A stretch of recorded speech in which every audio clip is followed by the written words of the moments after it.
Hello, my dear students. Welcome back to my YouTube channel SSTL Math Point. আমি শ্রীকান্ত সাই চলে এসেছি আজকে class 10 এর এবিটিএ টেস্ট পেপারের পেজ নম্বর 264 যে অঙ্কগুলো রয়েছে তার সঠিক এবং ডিটেলস সমাধান নিয়ে। আশা করি তোমাদের প্রিপারেশন খুব ভালো চলছে এবং অঙ্কের ক্ষেত্রে সেই ভালো প্রিপারেশনের সঙ্গী হিসাবে আমি আজ হাজির হয়েছি। তো অবশ্যই বলবো যারা আমার এই চ্যানেলে নতুন রয়েছে লাইক কমেন্ট শেয়ার করো এবং পাশে থাকা বেল আইকন প্রেস করে সাবস্ক্রাইব করে দাও। আর অবশ্যই নোটিফিকেশানে অল অপশানটা সিলেক্ট করো, কেননা যখন কোনো ভিডিও আপলোড করা হবে সঙ্গে সঙ্গে তোমাদের ফোনে সেই নোটিফিকেশানে পেয়ে যাবে। তা বেশি কথা না বাড়িয়ে আজকে আমি ফিরবো পেজ নম্বর 264 এর অঙ্কের সমাধানে। তা দেখে নাও এই পর্বে অঙ্কগুলো কী রয়েছে। তা প্রথমে একটু লিখে নিই আজকে যে পর্বটা এবিটিএ টেস্ট পেপারের পেজ নম্বর 264। এবার দেখে নেব একের দাগে যে অঙ্কগুলো রয়েছে। দেখো প্রথমে কি রয়েছে, একের দাগে একের অঙ্কে কোনো মূলধন একটি নির্দিষ্ট সরল সুদের হারে 20 বছরে দ্বিগুণ হয়, সেই একই সরল সুদের হারে ওই মূলধন 3 গুণ হবে কত বছরে। তাই একটু বলি, চ্যানেলে অলরেডি আপলোড করা আছে এই সংক্রান্ত অঙ্কগুলো কিভাবে খুব কম সময়ে করছি। দেখো প্রথমে কি বলেছে, 20 বছরে দ্বিগুণ হয়। তা 20 বছরে দ্বিগুণ হচ্ছে, সেটাকে আমরা অঙ্কের সুবিধার্থে কি করব না, দ্বিগুণ মানে আমরা 1 কমিয়ে ধরবো। দ্বিগুণ বলতে 2 গুণ, 1 কমালে 1 গুণ, অর্থাৎ 1 গুণ হচ্ছে 20 বছরে, এটা ধরে নাও। এবার জানতে চেয়েছে কি 3 গুণ হবে, তা 3 গুণ মানে 3, সেখান থেকে 1 কমিয়ে নাও, 2 চলে আসবে, সেটা কত বছরে হবে। একদম সিম্পল ঐকিক নিয়মের মতো অঙ্ক। তাহলে আমরা কত পেয়ে যাচ্ছি, 2 × 20 সমান 40 বছর। তাহলে দেখো যে কয়েকটা অপশান রয়েছে তার মধ্যে সঠিক উত্তর হচ্ছে অপশান সি। কত সহজে তোমরা অঙ্কটা করতে পারো। এরপরে 2 এর যে অঙ্কটা রয়েছে দ্বিঘাত সমীকরণ থেকে কি রয়েছে, x² - 3x + k = 10। 2 নম্বরে অঙ্কে রয়েছে x² - 3x + k = 10। এই সমীকরণের বীজদ্বয়ের গুণফল যদি -2 হয় তবে k এর মানটা কত হবে। কি বলেছে যে এই একটা সমীকরণ রয়েছে, তার বীজদ্বয়ের গুণফল বলা আছে -2, তাহলে k এর মানটা নির্ণয় করতে হবে। আমরা কি করব, এই যে সমীকরণটা আছে প্রথমে আমরা দ্বিঘাত সমীকরণের যে স্ট্যান্ডার্ড রূপ বা আদর্শ রূপ সেই রূপে আমরা সাজিয়ে নেব। কিভাবে, প্রথমে তোমার থাকছে x², তারপরে x রিলেটেড টার্ম, তারপর দেখো +10 আছে ওপারে, এদিকে এলে -10 হয়ে যাবে, অর্থাৎ k - 10 = 0। এই সমীকরণটাকে আমরা যদি বুঝতে তোমাদের অসুবিধে হয় তার জন্য আমরা কি করব, দ্বিঘাত সমীকরণে যে আদর্শ রূপ রয়েছে তার সঙ্গে কম্পেয়ার করব। কি হবে, ax² + bx + c = 0। তাহলে দেখো এখান থেকে আমরা কি পেয়ে যাব, পেয়ে যাচ্ছি a সমান 1, কেন x² এর সঙ্গে কিছু নেই মানে 1 আছে। আবার b সমান পেয়ে যাচ্ছি দেখো -3, আর c সমান পেয়ে যাচ্ছি k - 10। এবার আমাদের যেটা দরকার সেটা আমরা নিয়ে নেব। কি বলেছে, বীজদ্বয়ের গুণফল -2, তাহলে আমরা বীজদ্বয়ের গুণফল সমান কি জানি, c/a। তাহলে c/a সমান কি পাবো, c/a সমান দেওয়া আছে -2, এবার c এর মানটা বসাচ্ছি k - 10 a সমান হচ্ছে 1 সমান -2, তাহলে পেয়ে যাচ্ছি k সমান -2 আর -10 ওপারে গেলে +10, তাহলে পেয়ে যাচ্ছি 8। দেখো যে 4টে অপশান রয়েছে সেই 4টে অপশানের মধ্যে সঠিক উত্তর হয়ে যাচ্ছে অপশান সি। অপশান সি হলো সঠিক উত্তর। একের দাগে 3 অঙ্কে রয়েছে ও কেন্দ্রীয় বৃত্তের এ বি ও সিডি দুটি সমান যায়, ও থেকে এ বি এর দূরত্ব 4 সেন্টিমিটার হলে সিডি এর দূরত্ব কত হবে। তা দেখো কি বলেছে, ও কেন্দ্রীয় একটা বৃত্ত রয়েছে। 3 অঙ্কে ও কেন্দ্রীয় একটা বৃত্ত রয়েছে, সেই বৃত্তের বলেছে এ বি ও সিডি দুটি জ্যা, কেমন ভাবে দেওয়া আছে, যে দুটি বৈশিষ্ট্য কি, যে দুটি সমান, অর্থাৎ এ বি সমান সিডি দেওয়া আছে। আর কি বলেছে না, এ বি এর দূরত্ব ও থেকে 4 সেন্টিমিটার, এটা হচ্ছে 4 সেন্টিমিটার। তাহলে এই ও থেকে সিডি এর দূরত্ব কত সেটা জানতে চেয়েছে। তাই এক্ষেত্রে একটা মানে উপপাদ্য ঠিক নয়, একটা প্রয়োগ তোমাদের বইতে রয়েছে, সেটা আমরা ইউজ করব। কি দেখো, বৃত্তের যে কোনো দুটি জ্যায়ের দৈর্ঘ্য যদি সমান হয়, তারা কেন্দ্র থেকে সমান দূরত্বে অবস্থান করবে। তাহলে দেখো, এ বি ও সিডি দুটি জ্যা রয়েছে আমাদের, সেই দুটি জ্যা কেমন, তাদের দৈর্ঘ্য সমান। সুতরাং এ বি ও সিডি বৃত্তের কেন্দ্র ও থেকে সমান দূরত্বে অবস্থান করবে। দেখো, ও থেকে এ বি রয়েছে 4 সেন্টিমিটার দূরে, তাহলে সিডিও একই রকম থাকবে, ও থেকে 4 সেন্টিমিটার দূরে। তার মানে আমরা সঠিক উত্তর পেয়ে যাচ্ছি চারটে অপশানে আমাদের। দেখো, অপশান বি 4 সেন্টিমিটার। আশা করি বুঝতে পেরেছো। এরপরে অঙ্কে এবার যাবো 4 অঙ্কে। 4 অঙ্কে বলেছে একটি ঘনক রয়েছে, সেই ঘনকের পার্শ্বতলের ক্ষেত্রফল 256 বর্গমিটার। তাহলে ঘনকটির আয়তন কত হবে? এবার এক্ষেত্রে একটু ভাবার বিষয় আছে যে ঘনকের পার্শ্বতল, ঘনকে আমরা কটা তল জানি, অবশ্যই 6টা তল। পার্শ্বতল বলতে পাশের যে তল কটা রয়েছে, তুমি ভূমি আর উপরের তলটা বাদ দিয়ে দাও, দিলে 4টে তল পাবে। সেই 4টে তলের ক্ষেত্রফল টোটাল কত দেওয়া রয়েছে, 256। এবার ধরে নিচ্ছি ঘনকের বাহু হচ্ছে, ঘনকের বাহুর দৈর্ঘ্য এ একক। তাহলে প্রত্যেকটা তলের ক্ষেত্রফল কত হবে, বাহু গুণিতক বাহু, কেন প্রতিটা তল হচ্ছে বর্গাকার, লুডোর ছক্কা হচ্ছে কল্পনা করতে পারো। এবার দেখো, তাহলে এক একটা তল যদি বাহু স্কয়ার বলতে এ স্কয়ার হয়, পার্শ্বতল বলতে 4টে তল বলেছি আমি, তার মানে কত চলে আসছে, 4a স্কয়ার। তাহলে আমরা পেয়ে যাচ্ছি 4a স্কয়ার, সেটা সমান কত আছে, 256। এবার এ স্কয়ারের ভ্যালুটা এখান থেকে বার করব, কত আসবে, 256/4। কাটাকুটি করলে 4 6 24, এক গেলে 4 4 16।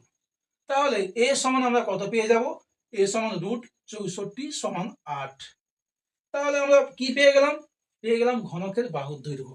আর জানতে চেয়েছে কি, ঘনকের আয়তন। একেবারে সোজা, কি না, ঘনকের আয়তন আমরা জানি কি, ঘনকের আয়তন আমরা জানি বাহুর কিউব। বাহুটা কত পেয়েছি, 8, তার মানে চলে আসছে 8 কিউব সমান 512, অবশ্যই হবে ঘন একক।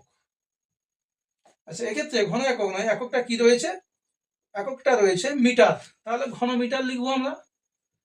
যাই হোক, 4টে অপশানের মধ্যে সঠিক উত্তর হয়ে যাচ্ছে অপশান ডি, অপশান ডি 512 ঘন মিটার।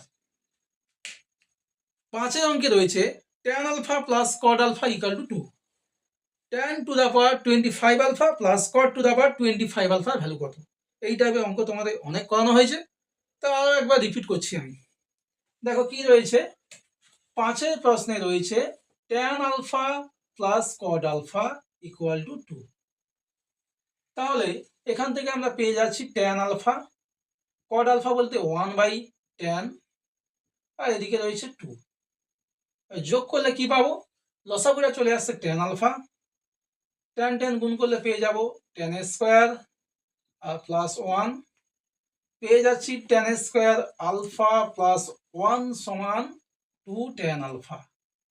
এবার কি করি, আমরা সূত্রে আনার চেষ্টা করি। কিভাবে, tan স্কয়ার আলফা এটাকে মাঝখানে রাখবো, -2 tan alpha plus 1 equal to 0।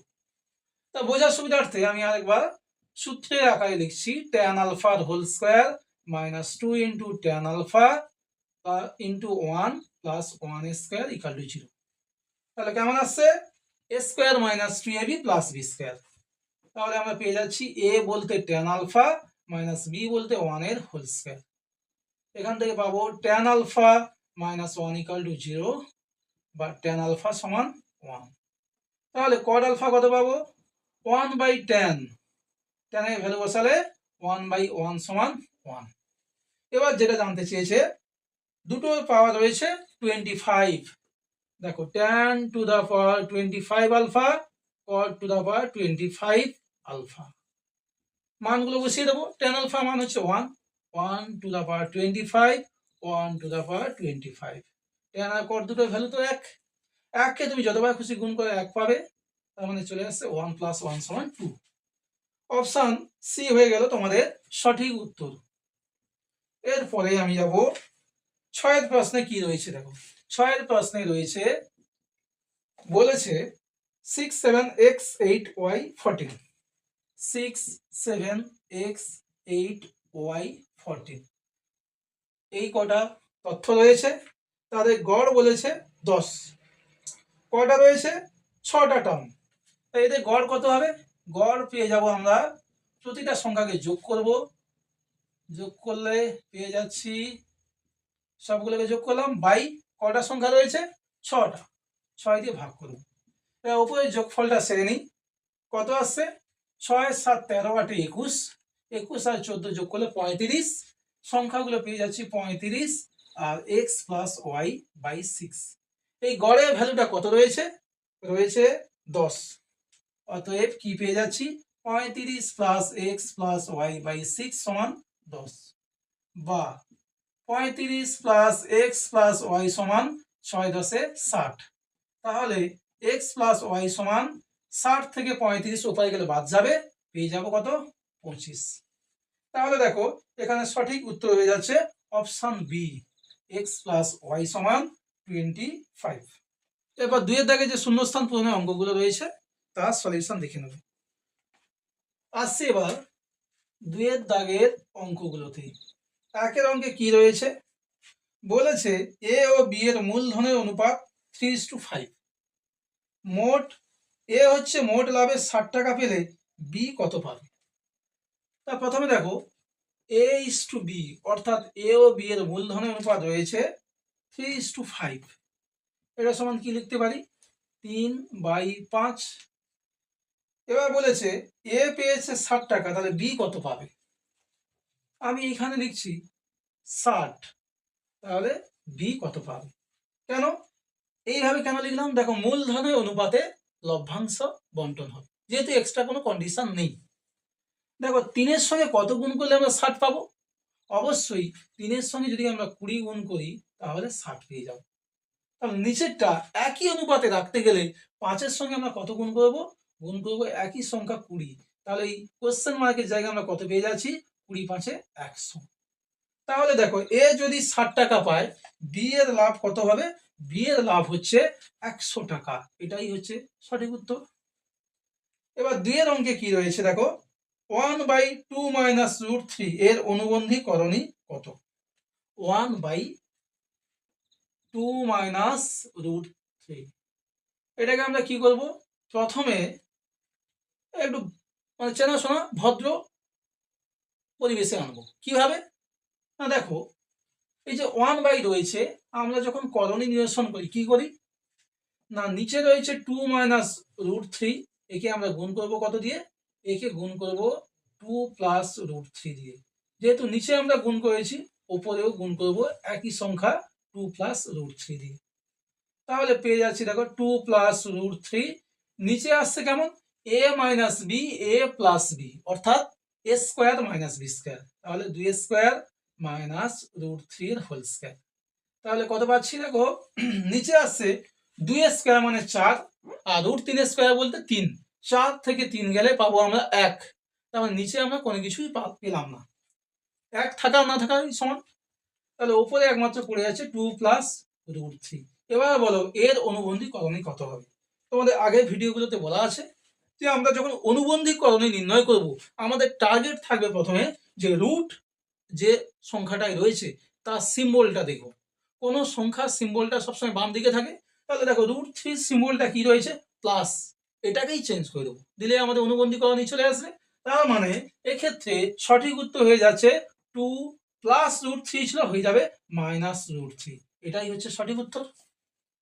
পরে দেখে নেব 3-এর অঙ্কে রয়েছে কি। 3-এর অঙ্কে বলেছে দুটি ত্রিভুজ যদি সদৃশ হয় তাহলে তাদের ড্যাশ বাহুগুলি সমানুপাতি হয়। আমরা কি জানি? অনুরূপ বাহুগুলি, অনুরূপ বাহুগুলি সমানুপাতি হয়। আর কি? অনুরূপ কোণগুলি সমান হয়।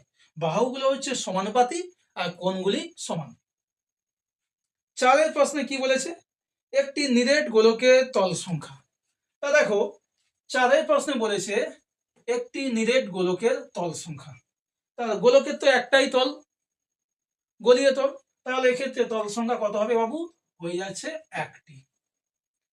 5 প্রশ্নে ফিরবো, যেখানে রয়েছে সূর্যের উন্নতি কোণ 45 ডিগ্রির বেশি, 45 ডিগ্রি ড্যাশ, তখন স্তম্ভের ছায়ার দৈর্ঘ্য স্তম্ভের উচ্চতা থেকে কম হয়। অর্থাৎ এখানে জানতে চেয়েছে সূর্যের উন্নতি কোণ 45 ডিগ্রি বেশি না কম হলে স্তম্ভের ছায়ার দৈর্ঘ্য স্তম্ভের উচ্চতা থেকে কম হয়। দেখো আমি ছবিটা একটু আঁকি। 5 প্রশ্নে সাপোজ মনে করো এই একটি স্তম্ভ রয়েছে 45 ডিগ্রি অ্যাঙ্গেলে, এটা সাপোজ ধরে নাও 45 ডিগ্রি অ্যাঙ্গেল, তাহলে এ বি স্তম্ভ আর বিসি হচ্ছে ছায়া।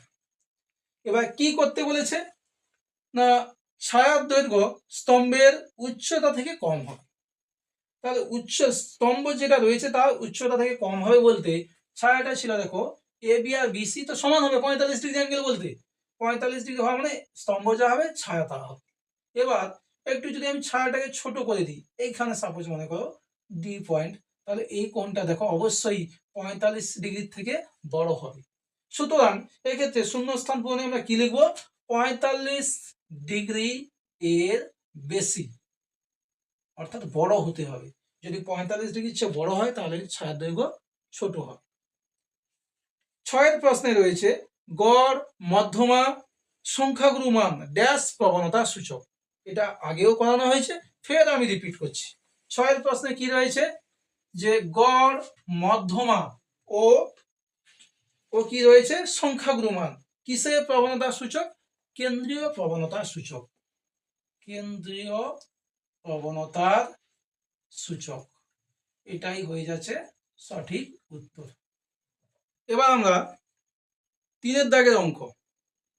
3 দাগের অঙ্কে কি রয়েছে, যা বলিব সত্য বলিব, সত্য ছাড়া মিথ্যা বলিব না। অর্থাৎ 3 দাগের অঙ্কে তোমাদের চলে এসেছি সত্য মিথ্যা নিয়ে। দেখো সত্য বলবো কি মিথ্যা বলবো তা অঙ্কের উপর ডিপেন্ড করবে। প্রথমে কি রয়েছে 3 দাগের 1 অঙ্কে, দেখে নাও সত্য কি মিথ্যা হবে, কোনটা নিয়ে আমাদের পথ চলা শুরু হবে। বার্ষিক 10% হারে 100 টাকার 1 বছরের সরল সুদ ও চক্রবৃদ্ধি সুদের পার্থক্য 1 টাকা। তা তোমাদের বারংবার বলা হয়েছে যে সরল সুদ ও চক্রবৃদ্ধি সুদের মধ্যে পার্থক্য কোথায় হয়, 1 বছরের পরে। কেন, 1 বছরের সরল সুদ যা হবে চক্রবৃদ্ধি সুদও তাই হবে। কিন্তু এখানে কি বলেছে, 1 বছরের সরল সুদ ও চক্রবৃদ্ধি সুদের পার্থক্য 1 টাকা, তাহলে ভুল রয়েছে নিশ্চিত। সুতরাং যা বলিব সত্য বলিব না, প্রথমটা আমরা কি বলিব, প্রথমটা আমরা বলিব মিথ্যা। তাহলে মিথ্যা দিয়ে শুরু হলো। 2 অঙ্কে দেখে নিই, বলেছে A B is to C square, B C is to A square, C A is to B square, এদের যৌগিক অনুপাত 1:1 হবে কিনা দেখে নিই। কি রয়েছে 2 অঙ্কে বলেছে A B is to C square, B C is to A square, আর রয়েছে C A is to B square. এই যে অনুপাতগুলি রয়েছে এদের যৌগিক অনুপাত কত হবে, 1:1 দেওয়া রয়েছে, আমাদের কি আসে দেখে নিই। তার যৌগিক অনুপাত আমরা কিভাবে নির্ণয় করি, 10টা অনুপাত যদি দেওয়া থাকে 10টা অনুপাতে বাম দিকগুলো আমরা গুণ করব, অর্থাৎ পূর্বপদ, ইস টু ডান দিকে যে পদ অর্থাৎ উত্তরপদ বা পরপদের গুণফল। তাহলে আমরা পেয়ে যাচ্ছি দেখো প্রথমে এদের যৌগিক অনুপাত কত হবে, বাম দিকে এ বি, এখানে বিসি, এখানে C A B BC C A, বাম দিকে কাজ কমপ্লিট। ডান দিকে কি রয়েছে, C square A square B square, C square A square B square. এবার দেখো বাম দিকে এই যে A A square, B B গুণ করলে বি স্কোয়ার, সি সি গুণ করলে সি স্কোয়ার। আর এটাকে যদি আমরা একটু গুছিয়ে লিখি কি আসবে, এখানে ইস টু হবে না, এখানে গুণই হবে, তাহলে A square B square C square, দুদিকে সেম ভ্যানিশ হয়ে যাবে, চলে আসছে 1:1। আর এটাই তোমাদের দেওয়া আছে প্রশ্নে, সুতরাং এটাই হয়ে গেল কিন্তু সত্য। এবার 3 প্রশ্নে দেখে নেব।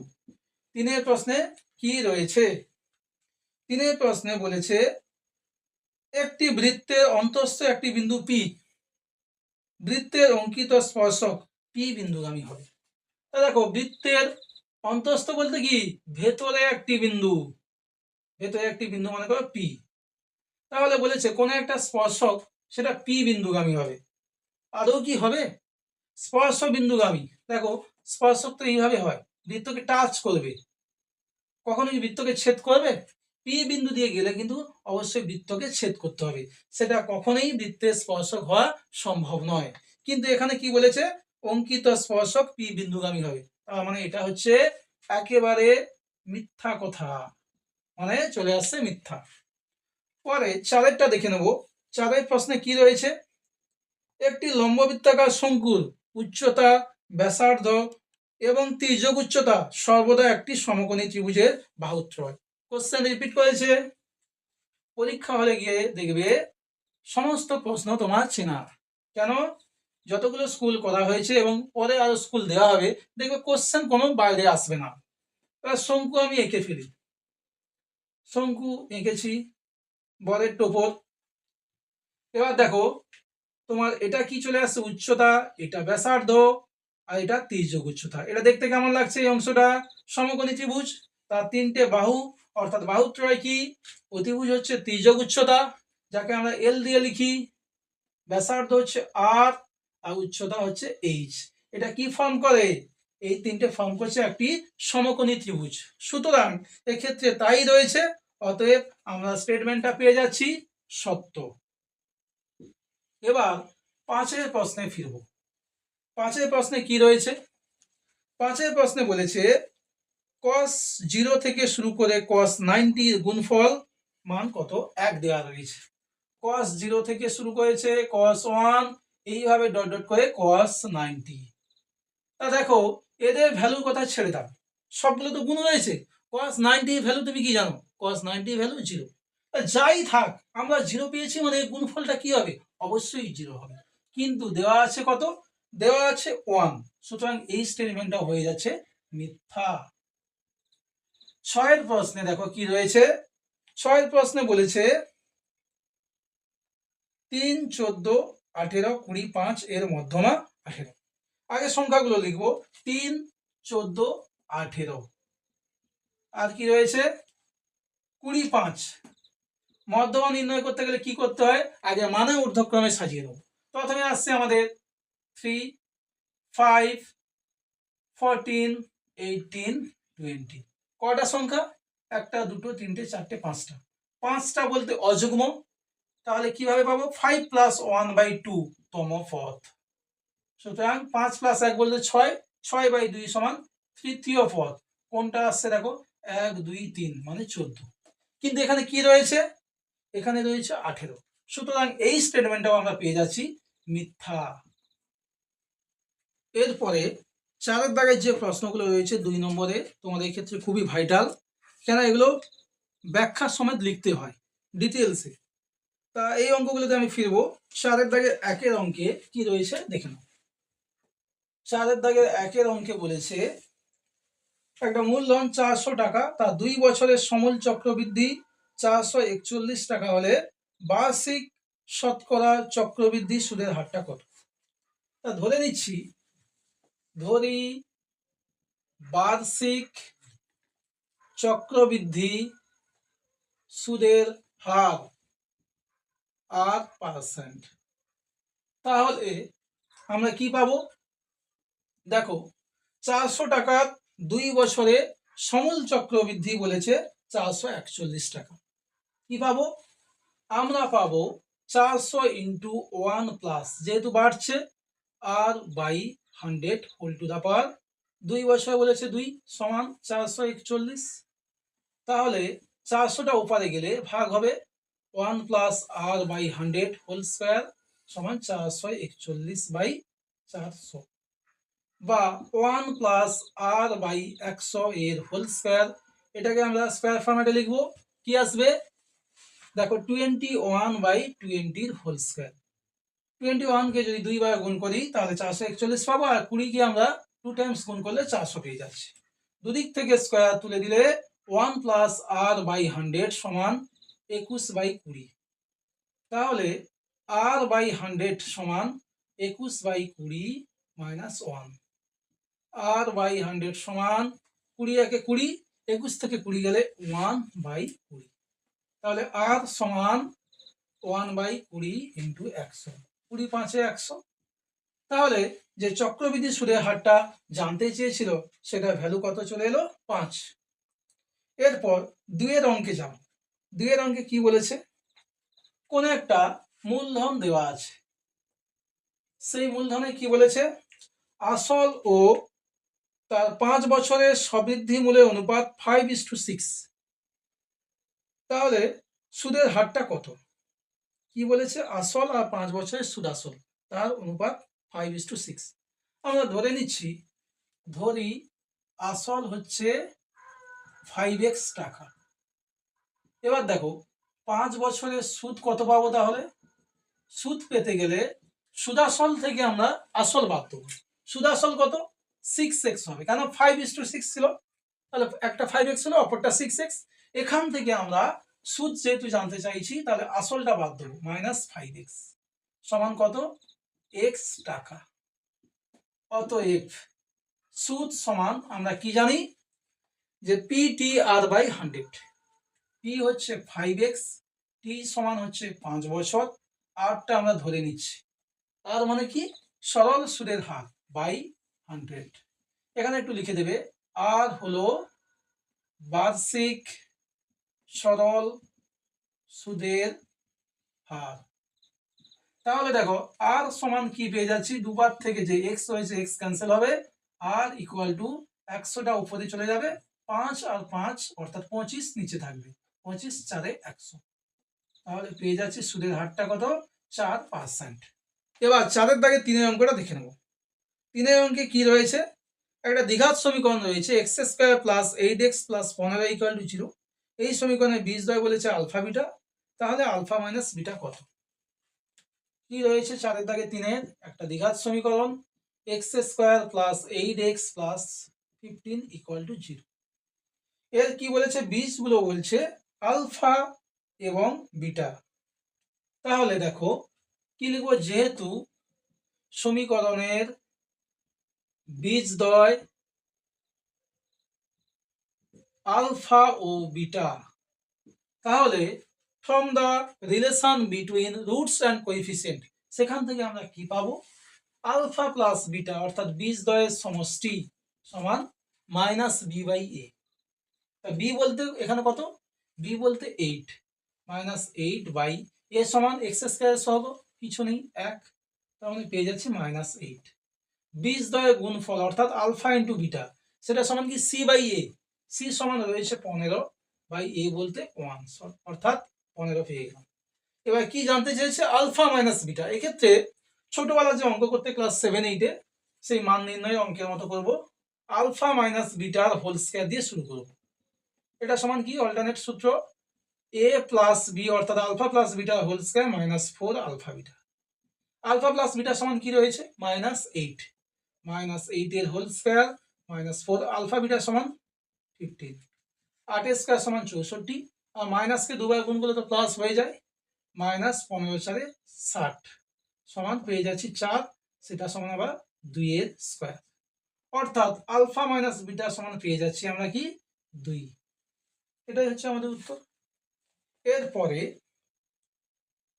6-এর যে প্রশ্ন রয়েছে, 6-এর প্রশ্নে কত কি রয়েছে দেখো। 6-এর প্রশ্নে বলেছে, সরি 4-এর প্রশ্নে, 4-এর দাগে 4-এর প্রশ্নে 6 দিয়ে রয়েছে তো তাই 6 চলে আসছে। অঙ্কটা দেখলেই বুঝতে পারবে। 6 - 8x by x, 6 - 8y by y, 6 - 8z by z সমান কত রয়েছে? সমান রয়েছে 0।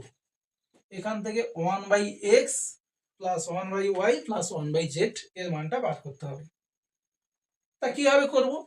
প্রথমে এই টার্ম যে উপরগুলো রয়েছে তাদেরকে আমরা আলাদা করে নেব। এটাকে আলাদা করলে কি হবে? 6/x - 8x/x, এটা থেকে পাবো 6/y - 8y/y, আবার এখান থেকে পাবো 6/z - 8z/z। আর ডান দিকে রয়েছে 0। এবার দেখো 6/x আর 6/y 6/z এগুলোকে একদিকে রাখলাম। x x ক্যান্সেল হবে, y y ক্যান্সেল হবে, z z ক্যান্সেল হবে। তাহলে পড়ে থাকছে এখানে -8 -8 -8 অর্থাৎ -24। ওপারে গেলে প্লাস হয়ে যাচ্ছে। এবার আমি 6 কমন নেব, 1/x 1/y 1/z পড়ে থাকবে, আর এদিকে 24, 6 4 24।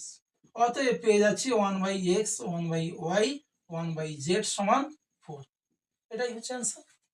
এবার 5 অঙ্কে কি রয়েছে দেখো, 5 অঙ্কে জ্যামিতি থেকে রয়েছে ত্রিভুজ এবিসি সদৃশ ডিইএফ। এবিসি হচ্ছে ত্রিভুজ এবিসি সদৃশ ত্রিভুজ ডিইএফ। আর দেওয়া আছে কোণ এ হচ্ছে 47, ই হচ্ছে 83। এ হচ্ছে 47 আর ই হচ্ছে 83। জানতে চেয়েছে সি কোণটা কত, সি কোণ কত। জ্যামিতির অঙ্ক মানেই তোমাকে ছবি আঁকতে হবে। তার ছবি দুটোই আঁকি, দুটো ত্রিভুজ এ বি সি, আর এদিকে রয়েছে ডিইএফ, একই রকম নামটা দিতে হবে। এ কোণ রয়েছে 47 ডিগ্রি আর ই কোণ রয়েছে 83 ডিগ্রি। জানতে চেয়েছে সি কোণ, সি কোণটা কত। তা দেখো, যেহেতু ত্রিভুজ এ বি সি সদৃশ ত্রিভুজ ডিইএফ, সুতরাং আমরা কি পাবো, অনুরূপ কোণগুলি সমান। এ কোণের অনুরূপ কোণটা দেখতে পাচ্ছ ছবিতে, এ কোণের অনুরূপ হচ্ছে ডি কোণ। তার মানে আমরা পেয়ে যাচ্ছি ডি কোণ সমান এ সমান 47 ডিগ্রি। তাহলে এটা পেয়ে গেলাম 47 ডিগ্রি। তাহলে আমরা খুব সহজে এফ এর ভ্যালুটা পেয়ে যাব। অতএব কোণ এফ সমান কত, 180 ডিগ্রি থেকে এই যে দুটো কোণের সমষ্টি বাদ দিয়ে দেবো। তাহলে কত পাচ্ছি দেখো, সমান 180 ডিগ্রি মাইনাস, এটা যোগ করলে কত আসবে, 7 3 10 7 1 8 4 12 একে 13, 130 সমান কত, 50 ডিগ্রি। তাহলে এফ কোণটা পেয়ে গেলাম 50 ডিগ্রি। এবার ছবিতে তোমরা দেখে বলো এফ কোণের অনুরূপ কোণ কোনটা আসবে ত্রিভুজ এবিসির ক্ষেত্রে, অবশ্যই সি কোণ। যেহেতু যেহেতু কোণ এফ ও কোণ সি পরস্পর অনুরূপ কোণ, সুতরাং আমরা কি পেয়ে যাব, কোণ সি সমান কোণ এফ চলে আসছে 50 ডিগ্রি। এটাই হচ্ছে অ্যান্সার। এরপরে নেক্সট যে অঙ্কটা রয়েছে 6 প্রশ্ন। 6 প্রশ্নে কি রয়েছে, 6 প্রশ্নে রয়েছে একটি ত্রিভুজ এবিসি। সেই এবিসি ত্রিভুজটা বলা আছে সমকোণী ত্রিভুজ, এবং বি কোণটা বলা আছে 90 ডিগ্রি। এইরকম ছবিটা আঁকছি, এ বি সি, এটা 90 ডিগ্রি। আর দেওয়া আছে এ বি সমান 3 বিসি সমান 4, এ বি সমান 3 বিসি সমান 4। কি জানতে চেয়েছে, বি বিন্দু থেকে এসি এর উপর বিডি লম্ব, বি বিন্দু থেকে কার উপর, এসির উপর একটি লম্ব হচ্ছে ডি। জানতে চেয়েছে যে বিডি এর দৈর্ঘ্য কত, বিডি সমান কত। প্রথমে দেখো ত্রিভুজ এ বি সি এর ক্ষেত্রফল, সমকোণী ত্রিভুজের ক্ষেত্রফল কি জানি, হাফ ইন্টু ভূমি রয়েছে 4, উচ্চতা 3 বর্গ একক। তাহলে 2 2 4 2 3 6 বর্গ একক, এটা পেয়ে গেলাম। এবার দেখো সমকোণী ত্রিভুজের এসি সমান কি জানি, এসি তো অতিভুজ, অতিভুজ সমান কি, লম্ব স্কয়ার প্লাস ভূমি স্কয়ার রুট। তাহলে 3 স্কয়ার প্লাস 4 স্কয়ার, 3 স্কয়ার বলতে 9 আর 4 স্কয়ার মানে 16, তাহলে রুট 25 সমান 5 একক। এবার কি করব, এসি কে ভূমি ধরে ত্রিভুজ এবিসির ক্ষেত্রফল, এসি কে ভূমি ধরে ত্রিভুজ এবিসি এর ক্ষেত্রফল কত পাবো, না হাফ ইন্টু ভূমি বলতে এসি, এসি সমান কত 5, আর উচ্চতা বলতে বিডি বর্গ একক। এবার একটা ত্রিভুজে তুমি যে কোনো দিক থেকে ক্ষেত্রফল নির্ণয় করো, সেই ক্ষেত্রফল সেম আসবে। তাহলে এখানে যে ক্ষেত্রফল 6 আর এখানে 1/2 × 5 × BD এটা সমান হবে। সুতরাং পেয়ে যাচ্ছি 1/2 × 5 × BD সমান 6। তাহলে BD সমান কত হবে? 6 আর 2 গুণ হবে বাই 5। 6 দিয়ে 12/5 সমান 5 2 10 আর 2 থাকলে 5 4 20। অতএব বিডি ভ্যালু আমরা কত পেয়ে গেলাম? বিডি ভ্যালু হচ্ছে 2.4 সেন্টিমিটার। এটাই হচ্ছে অ্যান্সার। এরপর 4 দাগে যে 7 প্রশ্নটা রয়েছে সেটা দেখে নেব। কি বলেছে? 5 সেমি ব্যাসার্ধ বিশিষ্ট একটি বৃত্তের দুটি সমান্তরাল জ্যা, যার দৈর্ঘ্য হচ্ছে 6 সেমি এবং 8 সেমি, জ্যা দুটির মধ্যে দূরত্ব কত? তো দেখো 7 প্রশ্নে বলেছে কি 5 সেমি একটি ব্যাসার্ধ বিশিষ্ট একটি বৃত্ত রয়েছে। এই একটা বৃত্ত 5 সেন্টিমিটার, তার কেন্দ্রটা ধরে নিচ্ছি ও। দুটি জ্যা রয়েছে, তাদের দৈর্ঘ্য হচ্ছে 6 সেমি এবং 8 সেমি। তো এটা মনে করে এবি 6 সেন্টিমিটার আর সিডি হচ্ছে 8 সেন্টিমিটার। কি জানতে চেয়েছে? জ্যা দুটির মধ্যে দূরত্ব, অর্থাৎ এবি ও সিডি এর মধ্যে দূরত্ব। ধরি বৃত্তের কেন্দ্র ও এবং দুটি জ্যা এবি ও সিডি ধরে নেব। এবি সমান 6 সেন্টিমিটার ও সিডি সমান 8 সেন্টিমিটার, দুটি জ্যা।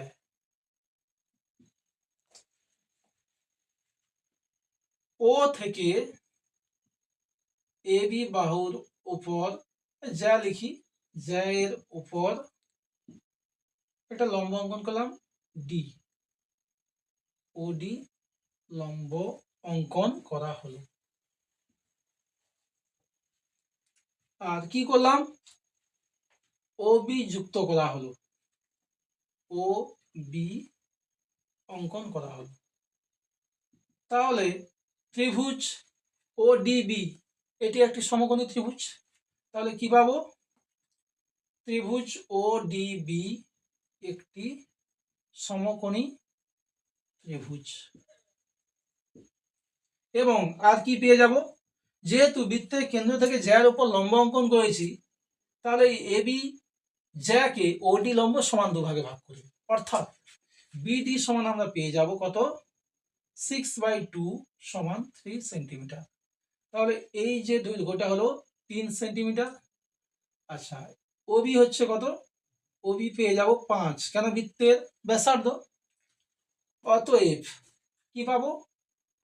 ও D square plus BD square সমান ওবি স্কোয়ার, বা ওডি জানতে চেয়েছে, ওডি স্কোয়ার সমান ওবি বলতে কত? 5, 5 স্কোয়ার, আর বিডি বলতে 3, 3 স্কোয়ার। তাহলে 5 স্কোয়ার মানে 25 আর 3 স্কোয়ার মানে 9, 25 থেকে 9 গেলে 16 সমান 4 স্কোয়ার। তাহলে পেয়ে যাচ্ছি ওডি সমান 4। একই রকম এবার আমরা অঙ্কন করব কি? ও একটা লম্ব অঙ্কন করছি ও ই, ও ই লম্ব সিডি অঙ্কন করা হলো। তাহলে দেখো যে এই যে ত্রিভুজ ও ইডি, ত্রিভুজ ও ইডি থেকে পাই কি পাবো? লম্ব স্কয়ার অর্থাৎ ওই স্কয়ার, ভূমি স্কয়ার বলতে ইডি স্কয়ার, অতি স্কয়ার মানে ওডি স্কয়ার, বা ওই স্কয়ার। ইডি বলতে যেহেতু বৃত্তের কেন্দ্র ও থেকে সিডির উপর ওই লম্ব অঙ্কন করেছি, সুতরাং কি হবে না সি থেকে ই যা, ই থেকে ডি তা, অর্থাৎ 8 সেমি যেটা সমান দুভাগে ভাগ হবে, অর্থাৎ ডিই পেয়ে যাব 4। 4 স্কয়ার সমান ওডি বলতে 5। তাহলে ও স্কয়ার সমান 5 স্কয়ার মাইনাস 4 স্কয়ার সমান 25 মাইনাস 16 সমান 9, অর্থাৎ ওই সমান পেয়ে যাচ্ছি 3, √9 হবে সমান 3। তাহলে জ্যা দুটির দূরত্ব কত পাচ্ছি? দূরত্ব একদিকে 4 একদিকে 3 সমান 4 প্লাস 3 একক সমান 7 একক। এবার দেখো যদি যা দুটি বৃত্তের কেন্দ্রের বিপরীত পাশে নিয়েছি একই পাশে যদি থাকে, অর্থাৎ এক্ষেত্রে আমরা কেস 1 দিতে পারি। কেস 1। কেস 2 কেমন হবে? কেস 2 ছবি হবে এইভাবে।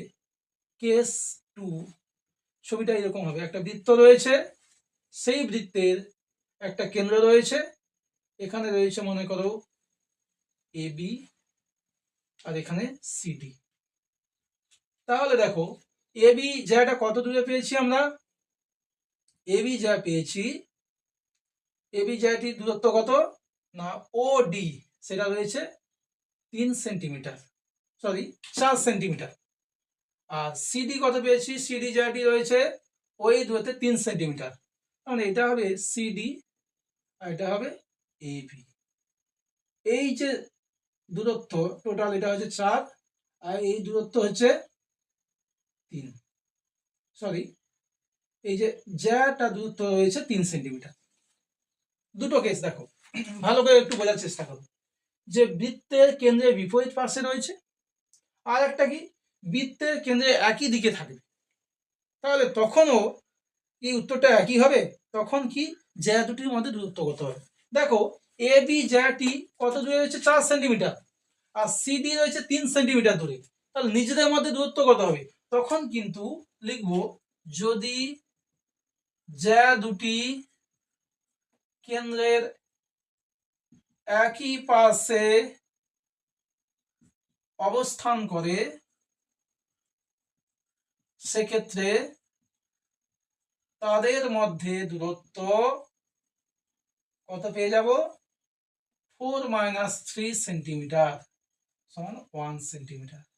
তাহলে এক্ষেত্রে সঠিক উত্তর কত হবে? সঠিক উত্তর হবে 7 অথবা 1 সেন্টিমিটার। যদি বিপরীত দিকে হয়, অর্থাৎ বৃত্তের কেন্দ্রের বিপরীত দিকে হলে 7 সেন্টিমিটার যা দুটির মধ্যে দূরত্ব, আর বৃত্তের কেন্দ্রে একই পাশে দুটি যা অবস্থান করলে তাদের মধ্যে দূরত্ব হবে 1 সেন্টিমিটার। এবার 8-এর যে অঙ্কটা রয়েছে দেখে নেব। বলেছে থিটা ধনাত্মক সূক্ষ্মকোণ 2 tan square theta plus 18 cot square theta সর্বনিম্ন মান কত? 8-এর অঙ্কে বলেছে 2 tan square theta plus 18 cot square theta ক্ষুদ্রতম মান। দেখে নাও একই রকম অঙ্ক, একটু হচ্ছে ডেটা চেঞ্জ করা আছে। এটাকে আমরা কি করব? 2 কমন নিয়ে নেব প্রথমে। 2 কমন নিলে tan square theta plus 2 × 9 = 18 9 cot square theta. 2 যদি কমন নিয়ে নেওয়ার পরে ভেতরেরটাকে আমরা পারফেক্ট স্কয়ারে লিখব। কিভাবে আসবে? tan থিটার হোল স্কয়ার, এটা আছে 3 cot থিটার হোল স্কয়ার। তাহলে a square plus b square সূত্রে আমরা ভেঙে ফেলবো। কি আসছে? a বলতে tan থিটা প্লাস b বলতে 3 cot থিটা তার হোল স্কয়ার, এটা প্লাস নয় মাইনাসে নেব, আর বাইরে আসছে প্লাস 2ab। এবার দেখো tan আর cot তো কেটে যায়, তাহলে কি পড়ে থাকছে? 2 tan থিটা মাইনাস 3 cot থিটার হোল স্কয়ার, আর এখানে কত বেরিয়ে আসবে? tan cot চলে গেলে 2 × 3 = 6, 2 × 12। এবার কি করতে হবে? সর্বনিম্ন মান, অর্থাৎ আমাকে যতটা পারি ছোট করব। ছোট করতে গেলে দেখো কি আসবে? এই যে ভ্যালুটা কার সঙ্গে ইকুইভ্যালেন্ট? এই যে ভ্যালুটা তোমরা দেখতে পাচ্ছ। তাহলে প্লাস 12 আছে, একে আমরা ছোট করতে পারবো না। ছোট করব কাকে? এটা আমাদের হাতে রয়েছে। এবার এটা একটা পূর্ণবর্গ রাশি, পূর্ণবর্গ রাশির সর্বনিম্ন মান কত হয়? 0 হয়। তাহলে এটা যদি 0 হয় 2 0 0 পড়ে থাকছে 12। অতএব কি লিখবো? 2 tan square theta plus 18 cot square theta এর ক্ষুদ্রতম মান পেয়ে যাচ্ছি 12। কারণ যেহেতু ব্র্যাকেটে লিখতে পারি যেহেতু 2 tan থিটা মাইনাস 3 cot থিটার হোল স্কয়ারটা গ্রেটার ইকুয়াল টু 0। এরপরে যে অঙ্কটা রয়েছে 9-এর অঙ্ক, খুব সহজ একটা অঙ্ক রয়েছে। কি রয়েছে? 2x = 3 sin থিটা, আর রয়েছে 5y equal to 3 cos theta, theta বর্জিত সম্পর্ক। তাই এখান থেকে সাইন থিটার ভ্যালু যদি বার করে নিই, সাইন থিটা সমান 2x/3, আর এখান থেকে cos থিটা সমান 5y/3। আমরা কি জানি, sine square theta plus cos square theta equal to 1। যেহেতু sine square theta plus cos square theta equal to 1, ভ্যালুগুলো বসিয়ে দাও। তাহলে কি পাবো, পেয়ে যাবো 2x/3 এর হোল স্কয়ার প্লাস 5y/3 এর হোল স্কয়ার সমান 1। ভেঙে নিলে 4x²/9, 5 এটা আসবে 25y²/9, যোগ করলে কি চলে আসছে 4x² প্লাস 25y² সমান 9। এটাই হচ্ছে নেওয়া থিটা অপনয়ন করে x ও y এর মধ্যে সম্পর্ক। এরপর আমরা 4 দাগের 10 অঙ্কে যাব। কি রয়েছে দেখো, 4 দাগের 10 অঙ্কে রয়েছে একটি নিরেট অর্ধগোলক, তার সমগ্র তলের ক্ষেত্রফল আর আয়তনের সাংখ্যমান সমান। তাহলে অর্ধগোলকটির ভূমির ব্যাসার্ধ কত? ধরি নিরেট অর্ধগোলকের ব্যাসার্ধ আর একক। অর্ধগোলক বলতে কেমন আসবে, নিরেট বলেছে এইরকম ছবিটা আসবে, মুখটাও ফাঁপা নয়। এবার দেখো কি দেওয়া আছে, বলেছে সমগ্র তলের ক্ষেত্রফল এবং আয়তনের সাংখ্যমান সমান। প্রশ্ন অনুযায়ী সমগ্র তলের ক্ষেত্রফল কি পাবো, বাইরেরটা হচ্ছে 2πr² আর মুখের হচ্ছে πr², অর্থাৎ 3πr²। সেটা কার সঙ্গে সমান, আয়তন। আয়তন বলতে 2/3πr³। কেন, পুরো গোলক হলে, একটা সম্পূর্ণ নিরেট গোলক হলে 3.5πr³, আর অর্ধেক বলতে সেটা হয়ে যাবে 2/3। এবার দেখো এটা চলে আসছে 3πr² সমান 2/3πr³। দুদিক থেকে পাই পাই ক্যান্সেল হলো, একটা আর যদি ক্যান্সেল হয়ে যায় তাহলে পড়ে থাকবে 3 সমান 2/3r। তাহলে r ইকুয়াল টু 3 ইন্টু 3/2 সমান 9/2, পেয়ে যাচ্ছে 4.5। সুতরাং এক্ষেত্রে অর্ধগোলকের ব্যাসার্ধ কত চলে আসছে, অর্ধগোলকের ব্যাসার্ধ 4.5 সেন্টিমিটার। সেন্টিমিটার তো না কি দেওয়া রয়েছে, এক্ষেত্রে কোনো একক দেওয়া নেই, সুতরাং 4.5 একক বা ইউনিট লিখতে পারি। এবার 4 দাগের 11 অঙ্কটা দেখে নেব। কি রয়েছে, একটি লম্ববৃত্তাকার শঙ্কুর ভূমির ব্যাস 6 সেন্টিমিটার, তির্যক উচ্চতা 5 সেন্টিমিটার, তাহলে উচ্চতা কত? আগে লিখে নিই, লম্ববৃত্তাকার শঙ্কুর ভূমির ব্যাস রয়েছে, আমাদের কাজ হবে ব্যাসার্ধ নিয়ে। ব্যাসার্ধ আর দিয়ে আমরা লিখি, ব্যাসার্ধ কত হবে, ব্যাসের অর্ধেক 6/2 সেন্টিমিটার সমান 3 সেন্টিমিটার হলো। তির্যক উচ্চতা কত হয়েছে, তির্যক উচ্চতা যাকে আমরা এল দিয়ে প্রকাশ করি সেটা হয়েছে 5 সেন্টিমিটার। চেয়েছে যেটা সেটা ধরে নিচ্ছি, ধরি লম্ববৃত্তাকার শঙ্কুর উচ্চতা 8 সেন্টিমিটার। এবার ছবিটা আঁকলে ক্লিয়ার হবে যে এইচ এল আর এর মধ্যে সম্পর্ক কি। এটা শঙ্কু আঁকলাম, দেখো এটা হচ্ছে উচ্চতা, এটা হচ্ছে ব্যাসার্ধ বলতে আর, এটা এইচ, এটা এটা একটা সমকোণী ত্রিভুজের বাহুত্রয়, মানে 3টে বাহু। অতএব কি পাবো, r² প্লাস h² সমান l²। কেন, এটা ভূমি, এটা লম্ব, এটা অতিভুজ, লম্ব স্কয়ার প্লাস ভূমি স্কয়ার ইকুয়াল টু অতি স্কয়ার। তার মানে পেয়ে যাচ্ছি h² সমান l² মাইনাস r²। এল আমাদের দেওয়া রয়েছে 5, 5² মাইনাস আর বলতে রয়েছে 3, 3² 25 মাইনাস 9 সমান 16, সেটা আবার 4²। তাহলে আমরা পেয়ে যাচ্ছি h সমান কত, 4 সেন্টিমিটার। এটাই হচ্ছে আমাদের অ্যান্সার। এরপরে 12 অঙ্কেতে যাব, যেটা আমাদের একেবারে শেষ অঙ্ক, একেবারে শেষ পর্বে চলে এসেছি।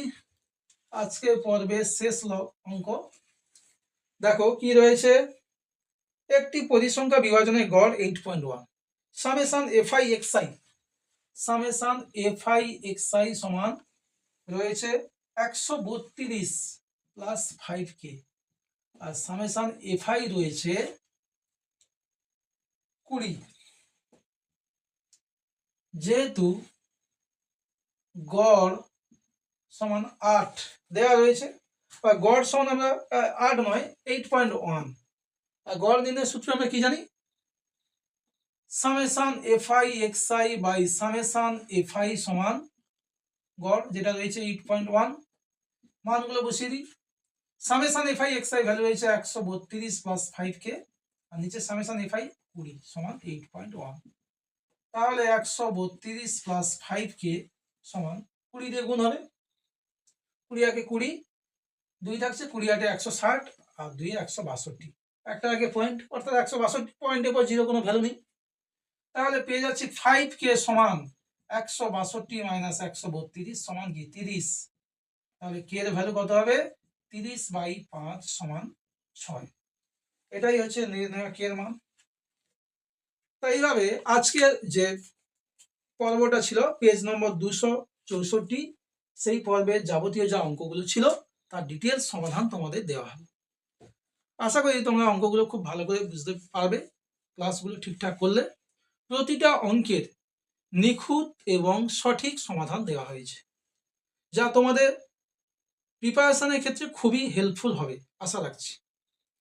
তা যারা নতুন রয়েছে অবশ্যই বলবো যে দেখো এই যে কন্টেন্টগুলো সম্পূর্ণ ফ্রিতে তোমরা পাচ্ছ। অন্য কোনো চ্যানেলে যুক্ত থাকলে তোমাদের হয় পিডিএফ কিনতে হবে টাকার বিনিময়ে, আর নচেত তোমাদের পেড ব্যাচে ভর্তি হতে হবে। কিন্তু আমার এই প্ল্যাটফর্ম থেকে তোমরা সমস্ত কিছু সলিউশনগুলো যা কিছু সলভ পাচ্ছ সব ফ্রিতে।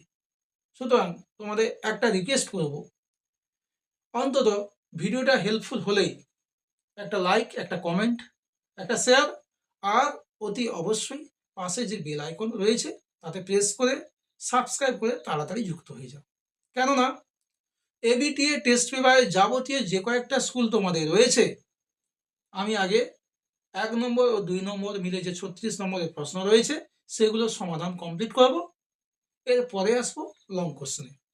অবশ্যই তোমাদের আমি আগেও বলেছি, এখনো বলছি, যদি তোমাদের এই টেস্ট পেপারে কোনো বড় কোশ্চেন বা পাঠ্যপুস্তকে কোনো চ্যাপ্টারে অসুবিধা থাকে, যদি তোমাদের ওয়ান শট ভিডিওর প্রয়োজন হয়, অবশ্যই কমেন্ট বক্সে কমেন্ট করে আমাকে জানিও। আমি যথাসাধ্য চেষ্টা করবো তোমাদের সেই টপিক্সের উপর ক্লাস দেওয়ার। তা প্রিপারেশন সবার ভালোই চলছে, এটা আমি ধরে নেব। আর অঙ্কের প্রিপারেশন তো অতি অবশ্যই ভালো হবেই, কেন যেখানে শ্রীকান্ত স্যার তোমাদের এইরকম ফ্রিতে কন্টেন্টগুলো পুরোপুরি বানিয়ে দিচ্ছে এবং এবিটিএ টেস্ট পেপারের যে সলিউশন তোমাদের হাতের নাগালে চলে আসছে। সুতরাং অঙ্কের প্রিপারেশন তোমাদের অতি অবশ্যই ভালো হবে। এবং এই যে পরপর ক্লাসগুলো হচ্ছে, তোমরা যে কেউ না দেখো, প্লেলিস্ট রয়েছে, সেখানে গিয়ে একটার পর একটা ভিডিও তোমরা পেয়ে যাবে। আর যা কন্টিনিউ ক্লাস করছো তারা অবশ্যই এইটুকু কনফিডেন্স গেইন করেছো যে মাধ্যমিক 2026 পরীক্ষা হলে তোমাকে অঙ্কে 1 নম্বর ও 2 নম্বরের প্রশ্নের জন্য কোনোরূপ হেডেক হবে না, তার গ্যারেন্টি এই প্ল্যাটফর্ম থেকে। তা যাই হোক, ভিডিওটা অনেক লেন্দি হয়ে গেছে, আর বেশি বকবো না। তোমরা যারা একটাও ক্লাস করনি, অবশ্যই প্রথম থেকে শুরু করো, একটা ছন্দে চলো। আর যারা আমার পুরনো স্টুডেন্ট রয়েছে, অতি অবশ্যই ভিডিওগুলো তোমাদের চেনাশোনা বন্ধুদের সঙ্গে প্রচুর পরিমাণে শেয়ার করো। যারা এখনো এই প্ল্যাটফর্মে যুক্ত হয়নি বা অঙ্ক নিয়ে ভীত রয়েছে, তা শেয়ারের মাধ্যমে তাদের ভীতি দূরীকরণ হোক এবং তারাও তোমাদের ন্যায় অঙ্কের প্রিপারেশনটা খুব ভালো করে নিক। তা দেখা হচ্ছে পরবর্তী ভিডিওতে, যেখানে আমি পরবর্তী যে স্কুল রয়েছে এবিটিএ টেস্ট পেপারে তার সলিউশন নিয়ে হাজির হব। ততক্ষণে তোমরা প্রিপারেশনটা ঠিকঠাক করে নাও। ভালো থাকো, সুস্থ থাকো। আজকের পর্ব এইটুকু। Tata, thanks for watching.